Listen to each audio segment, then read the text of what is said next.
tentang larangan mendirikan kubur di sekitar masjid. Bagaimana dengan kubur Abu Bakar dan Umar radhiyallahu anhuma? Yani bagaimana dengan kubur Nabi? Kita maksudnya ada Abu Bakar, Umar.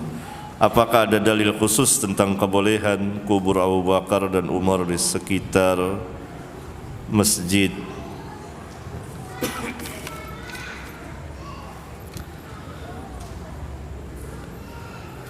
Ikhwan dan akhwat yang saya muliakan, kubur Nabi yang mulia alaihi salatu wassalam bukan di masjid beliau, tetapi di rumah beliau. Kenapa? Karena setiap para nabi dan rasul dikubur di mana dia mati, di mana mereka wafat. Saya ulang, setiap para nabi dan rasul dikubur di mana mereka wafat. Nabi yang mulia alaihi salatu wassalam wafat di rumah beliau, di rumah Aisyah radhiyallahu taala anha, dikubur di situ, bukan di masjid beliau.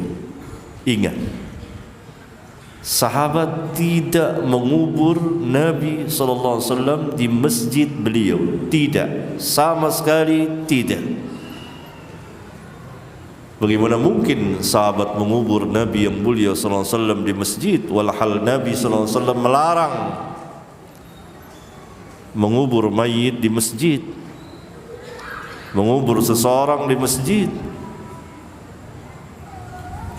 Bahkan Nabi SAW memberitahukan, mengabarkan bahwa Allah melaknat Yahudi dan Nasara yang telah menjadikan kubur nabi-nabi mereka sebagai masjid.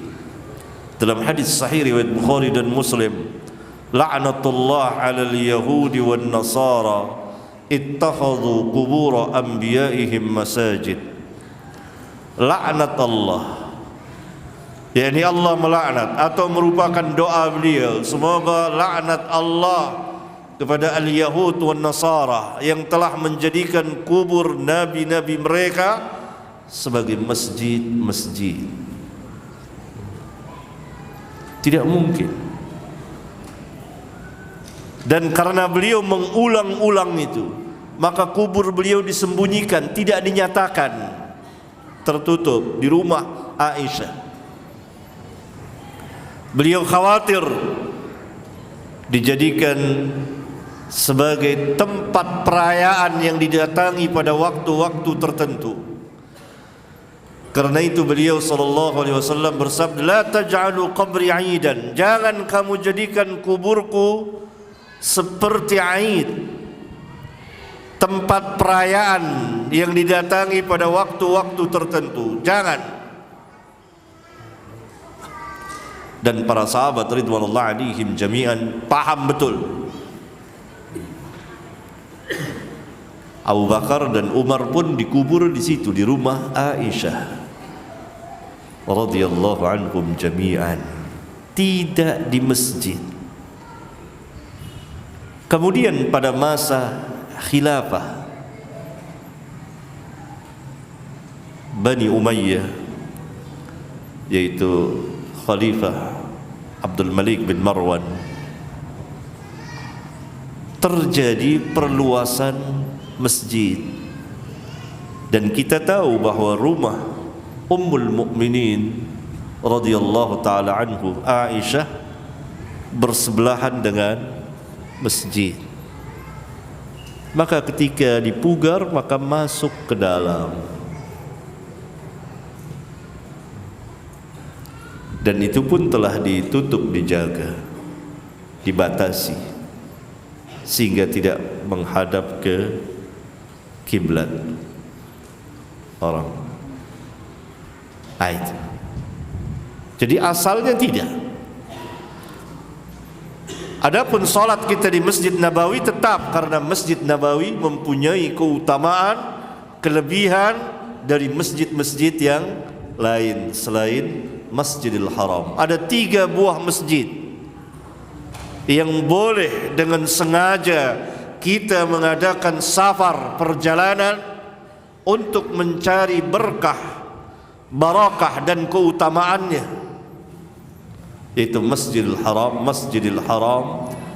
Masjid Nabawi dan Masjidil Aqsa. Selain itu tidak boleh. La tushaddur rihal.